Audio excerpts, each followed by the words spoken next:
Good afternoon, everyone. I'm Jim Scheibel, and I'm the volunteer president for Minnesota AARP. Just a wonderful position.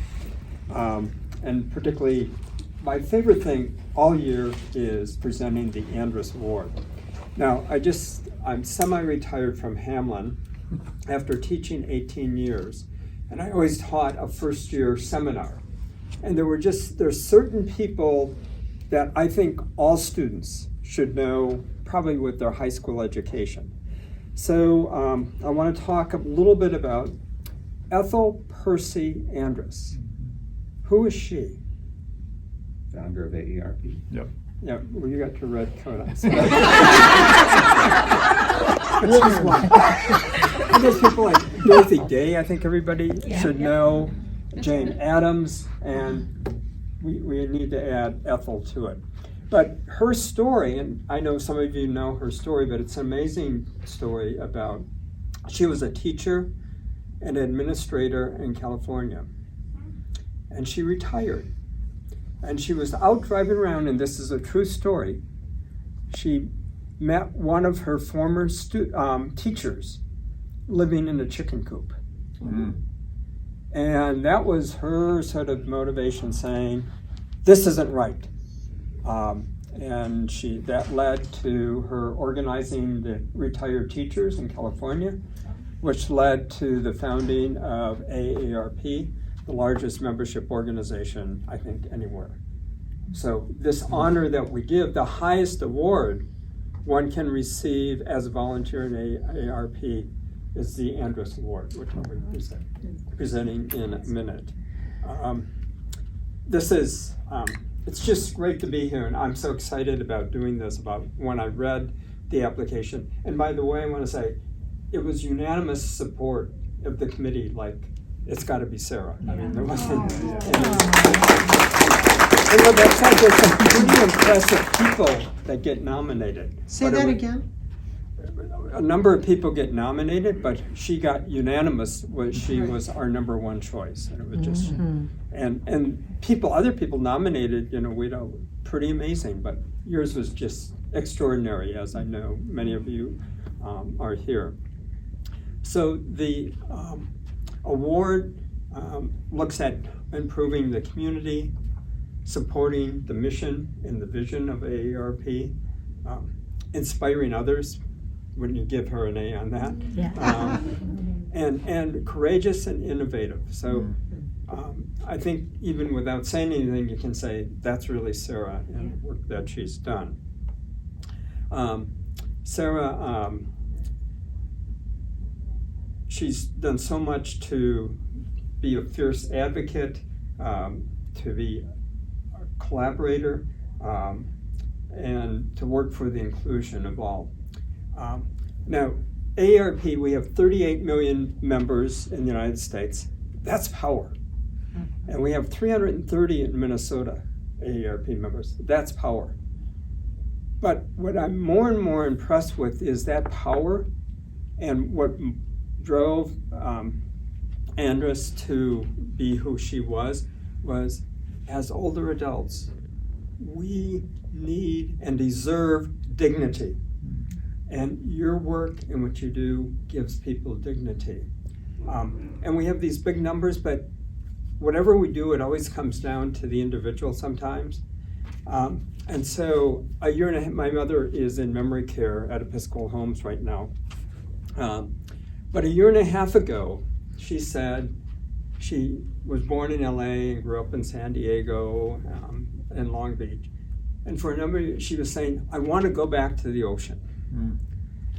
And so she said, take me to the ocean. So we took her to the ocean.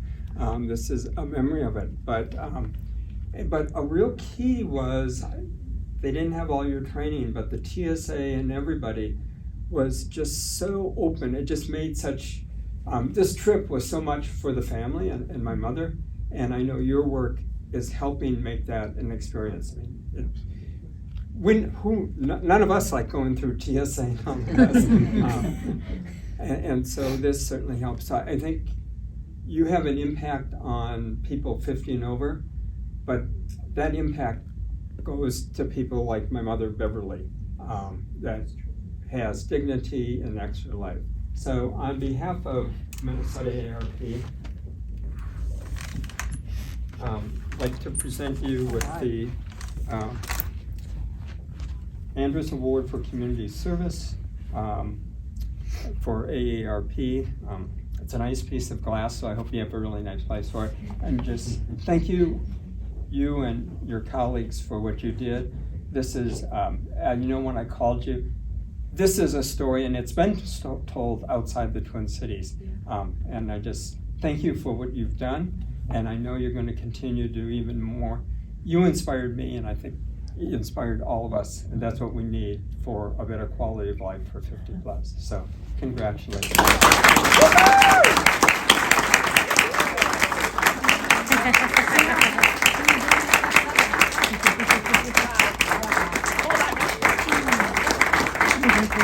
Thank you. Oh, thank you. Wow. Yeah. I'm going to put it down before I drop it. Any words you'd like to share? Oh, yes. Thank you. First of all, the work that you've just awarded this award for was sponsored by the city of Roseville.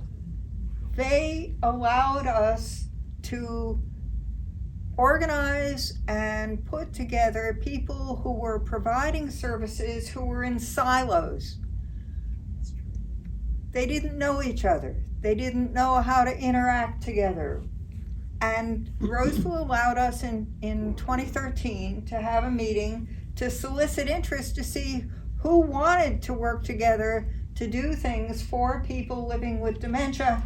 And I want to thank Pat Trudgeon, because if he hadn't said it was okay, it wouldn't have happened. I want to thank Lori LeBay, who was doing this kind of work. I want to thank Julie Fogg and Carolyn Claver and all the people here, Cheryl Fairbanks and Warren Wolf and Amy House and Colleen Peterson and Catherine, where are you? I don't even see, there you, Catherine Tantra from St. Anthony Park area seniors. We had people, and Kitty Goggins, who organized what we did in the very beginning when we were doing ACT. And then we didn't just have the dementia work, we also had the community health awareness team, CHAT, and Bill Mazurski is back there, and we have other people who were doing this. We had people in this community who, and Carol Giuliani, you're sitting there, yes, and this is senior moments are going. If I miss somebody, shout at me, please. We had people who came together and said, yes, we have this skill or this contribution, and we want to work together. I see the head of our fire department, and two of them. I see David Brosnahan and I see Dave Peterson, who is now at White Bear Lake, and people who said, this is really important to do. How do we work together? And so we continued to have monthly meetings, and we argued about stuff, and we put stuff, no, you're laughing, we did. Surprise. And we have no budget. Yes, that's true. We have absolutely no budget. This is the first money we have ever had, so we'll use it to pay for some stuff. But in the course of deciding what was important, what could we actually do, we reached out to the library, we reached out beyond the city, we reached out to the school district, and we came up with ideas that could help facilitate and support caregivers, especially those living at home, not just those who had somebody in residential treatment. We wanted to support people who were living with dementia at home. We wanted to support people who were afraid they were going to have dementia and such. And so we came together and put together different types of programs. The one that you saw if you were here this afternoon, the Dementia Caring and Coping, is one of the programs, but we have a website. Roseville supports this website since 2014. I think I blindsided them. I said, if I put together ideas, content for a website, because I'm certainly not a developer, would you post it? And they said, oh yeah, fine. And they probably thought it was going to be like a page. Well, it was the Encyclopedia Britannica, and it kept growing. And it gets updated every month. And the result is that and other events that and materials that we've put together have been copied all over the country and are also being copied outside of the country. And in the course of doing that, Lori, who has her fingers in everything dementia, introduced me to some people in the UK who were having international dementia discussions. And at the end of one of them, somebody said something, blah, blah, blah, airports. And I said, oh, we would be interested. And the outcome of that now is a group called IDARE, International Dementia Air Travel. And we put together stuff that they're sharing in the UK, in Australia, in Canada, and here. And the exciting thing is that because of that, and because I'm persistent, somebody, well, yeah, you couldn't tell.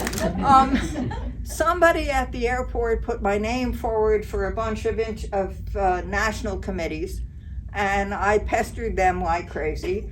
And we pestered TSA. And I had sent, in 2020, I sent TSA a question because I didn't understand something they had on the website. The upshot was somebody actually called me after I filled out a FOIA. And we finally got to work with them and say, you know, could we put together a best practices document? And they said, oh, yeah, we suppose so. And so people from the Dementia Friendly Airports Working Group, which was the spin-off from Roseville, Alzheimer, and Dementia Community Action Team, all of us had the chance to contribute to this. And the top statement in that was, don't separate the caregiver from the person who requires the care. And we sent it to them, and you know, it got published and it got shared with 50,000 TSA agents at something. But we didn't see it show up on the website until sometime recently. And so now, if you go into tsa.gov and you find your way through everything, you will see that there are statements that say that you, if you have dementia or a whole host of other conditions, should not be separated. And that is tremendous. And we are just thrilled to have been part of having that happen. So we continue to come up with an assortment of ideas. People in the group know that I send out 3 a.m. emails that say, oh, I had this idea. And then everybody is free to say, are you crazy? Or, you know, maybe we could do something with that. Are you going to tell them about February at the airport?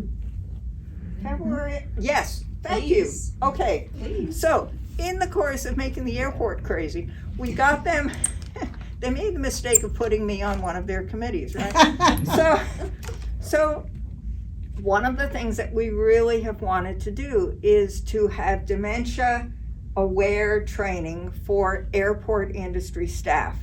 And we received an invitation back in October and put together this training. And Carolyn's one of the trainers, and Amy is one of the trainers, and Deb Nygaard, who's not here, is one of the other trainers. And they put together a 2+ hour workshop that was done for close to 90 airport industry workers and volunteers. That was back in February. Their invitation is to do it again in October.